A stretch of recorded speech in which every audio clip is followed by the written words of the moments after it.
Competency की इस series में आपका स्वागत है। एट्रीब्यूट्स और characteristic of a person are most complex and most difficult to measure. व्यक्ति के गुण और लक्षण सबसे जटिल होते हैं, उसे मापना भी उतना ही कठिन होता है।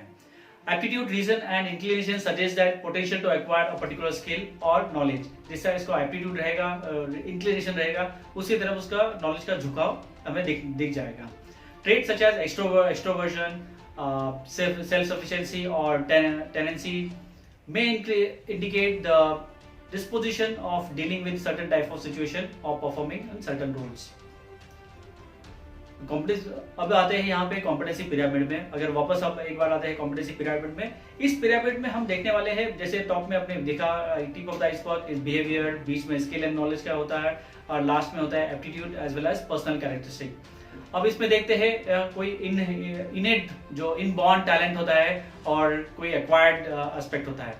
So competency model includes both innate as well as acquired aspects. एक क्षमता मॉडल में जन्मजात और अर्जित दोनों पहलू शामिल होते हैं हमेशा। इट इज नेसेसरी फॉर, जैसे कि हम नीचे देखते हैं सबसे बॉटम में एप्टीट्यूड है और पर्सनल कैरेक्टरिस्टिक है। जैसे कछुआ वाज अ कंसिस्टेंसी और उसका swimming that was a personal characteristic.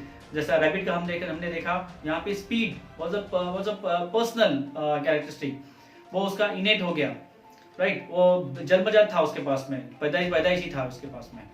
It is essentially a pyramid built on the foundation of the inherent talent and incorporating the type of skill and knowledge that can be acquiring through a learning effects और experience. जो बाकी का skill set जो है वो skill और knowledge जो है और सीखने की अनुभव और माध्यम से हासिल किया जा सकता है, सीखा जा सकता है, और अपना एक्सपीरियंस जो होता है खुद का उसमें हम सीख सकते हैं। और the top of the pyramid is specifically a set of behaviours that are manifestation of all innate and acquired abilities. जैसे एप्टीट्यूड हो, पर्सनल कैरेक्टर हो, स्किल, कॉम्पिटेंसी, सभी के ऊपर जो बिल्ट होता है वो होता है बिहेवियर, और वो पिरामिड के टॉप में होता है। For a competency model to be useful as a for a human resource tool, एक सबसे मॉडल मानव संसाधन के रूप में उपयोगी होने के लिए होता है। Competencies must be defined along with the example to illustrate when the particular competency is being demonstrated. ये हमेशा एग्जाम्पल के साथ में दिया जाए तभी आपको ज्यादा समझ में आएगा कि कॉम्पिटेंसी कैसे होती है और किसे कहते हैं। Although the innate characteristics are fixed in a person, for the most of the part, behavior can be modified and taught. इनेट जो कैरेक्टरिस्टिक होता है, अगर कोई शर्मिला है उसको हम चेंज नहीं कर सकते, कोई एक्सट्रोवर्ट है उसको हम चेंज नहीं कर सकते, वो तो उनकी इनेट कैरेक्टर रहेगा ही रहेगा। अब आते हैं हम कोर कॉम्पिटेंसीज पे। आपने कई बार सुना होगा कोर कॉम्पिटेंसीज, ये word refers to behavioral illustration that are relevant and necessary to all members of the organization, no matter what the level. जो कोर कॉम्पिटेंसी जो होती है ना, आप टॉप में हो, मिडिल में हो, बॉटम में है, सभी के लिए एप्लीकेबल होती है ये। और कोर कॉम्पिटेंसीज मैनेजमेंट और कंपनी की टॉप मैनेजमेंट डिसाइड करती है, और आप जाने से पहले से ही डिसाइड होती है ना। अगर आपको लिया जाता है कंपनी के अंदर, तो वो कंपनी कोर कॉम्पिटेंसी पहले देखती ही है कि हमारी ये 1 2 3 4 5 6 कॉम्पिटेंसीज है, कोर कॉम्पिटेंसीज। इसमें आप फिट होते हैं तो अंदर आओगे, इसमें फिट नहीं होते तो हम आपका सिलेक्शन नहीं करेंगे। Most of the time, some of the companies are using value-based system, some of the companies are using competency-based system.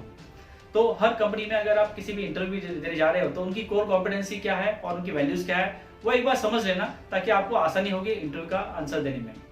अभी हम समझते हैं यहाँ पे level of employ, because top bottom सभी के लिए ये कोर कॉम्पिटेंसी एप्लीकेबल है। और core competencies to be demonstrated it would be different. अगर मैं एक एग्जांपल लेता हूँ, कस्टमर फोकस। बहुत सारी कंपनी में customer focus is one of the core competency. इसी एग्जांपल को लेके हम एक जूनियर और सीनियर बंदे का हम कंपैरिजन करके दिखाते हैं आपको यहाँ पे। जैसे कस्टमर सर्विस रिप्रेजेंटेटिव, ग्राहक सेवा प्रतिनिधि, ये जूनियर लेवल का प्रोफाइल है, बट कंपनी की कोर कॉम्पिटेंसीज है कस्टमर फोकस। देखिए, answering us telephone calls by third ring using a polite service representative language etcetera. जैसे तीसरी रिंग में टेलीफोन उठाना और विनम्र सीधी भाषा का उपयोग करते उसे बात करना, ये उससे एक्सपेक्टेशन है customer service representative being a junior guy. इसी में उसका कस्टमर फोकस आ गया। अगर हम रीजनल सेल्स मैनेजर की बात करते हैं, जो क्षेत्रीय वित्तीय प्रबंधक है, बड़ा सीनियर लेवल का बंदा है, अब उसको भी अगर सेम कस्टमर फोकस पे ही ध्यान देना है तो ये कैसे ध्यान देगा। देखिए, resolving customer problem by coordinating cross functional resources, यहाँ पे उसको क्रॉस फंक्शनल रिसोर्सेज से कोऑर्डिनेट करना है, जिसको अदर एबिलिटीज भी यूज करनी है। Analysing the buying patterns of the ensuring availability of the product, analysing buying pattern भी उसको देखना है और इंश्योर भी करना है कि प्रोडक्ट अवेलेबल है। तो ये क्रॉस फंक्शनल रिसोर्स के कोलैबोरेट करो, कोऑर्डिनेट करो और इंश्योर करो प्रोडक्ट अवेलेबल है। ये इसके लिए ये हो गया कस्टमर फोकस।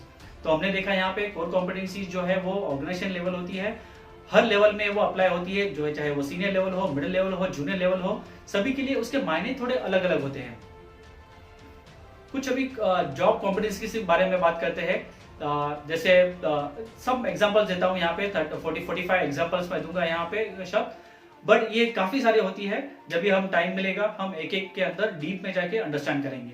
जैसे इंटेलेक्चुअल बौद्धिक स्किल के बारे में बात करते हैं, जैसे इंफॉर्मेशन हो गया, कलेक्शन हो गया, प्रॉब्लम एनालिसिस हो गया, न्यूमेरिकल इंटरप्रिटेशन हो गया, जजमेंट हो गया, क्रिटिकल फैकल्टी हो गया, क्रिएटिविटी जो इनोवेशन रचनात्मक हो गया, प्लानिंग योजना करना हो गया, पर्सपेक्टिव दृष्टिकोण उसका, ऑर्गेनाइजेशन अवेयरनेस, एक्सटर्नल अवेयरनेस, बाहरी जागरूकता कितनी है, लर्निंग और ओरिएंटेशन उसका कितना है, टेक्निकल एक्सपर्टीज उसकी कितनी है। अब देखते हैं व्यक्तिगत में हम क्या देखते हैं। जैसे अडेप्टेबिलिटी हो गया, अनुकूलशीलता, इंडिपेंडेंस, क्या ये इंडिपेंडेंट काम कर सकता है, इंटीग्रिटी, स्ट्रेस टॉलरेंस, कितना ये स्ट्रेस टॉलरेंस कर सकता है, रेजिलियंस और डिटेल कॉन्शियसनेस और सेल्फ मैनेजमेंट और चेंज ओरिएंटेड, ये सब आगे उसकी पर्सनल और व्यक्तित्व की कॉम्पिटेंसी। अगर हम देखें कम्युनिकेशन का पैटर्न में, कम्युनिकेशन में रीडिंग, राइटिंग कम्युनिकेशन और लिसनिंग, ओरल एक्सप्रेशंस और ओरल प्रेजेंटेशन, ये सारी कम्युनिकेशन के कोर कॉम्पिटेंसीज आ गई। अगर हम इंटरपर्सनल की बात करें तो impact, perseverance, sensitivity, flexibility, authenticity, negotiating, ये सारी इंटरपर्सनल स्किल्स आ गई यहाँ पे कॉम्पिटेंसीज। और लीडरशिप कॉम्पिटेंसीज में जैसे ऑर्गेनाइजिंग आ गया, एम्पावरिंग आ गया, appraising, motivating others, developing others और लीडिंग अदर्स, ये सारी लीडरशिप की कॉम्पिटेंसीज आ गई। और रिजल्ट ओरिएंटेड कॉम्पिटेंसीज में जैसे risk taking, decisiveness, business success, energy, concern for excellence, initiative and customer oriented, ये सारी मैंने कुछ ही दिए यहाँ पे, बट ऐसे सैकड़ों कॉम्पिटेंसीज है, हर कंपनी में अलग अलग यूज होती है।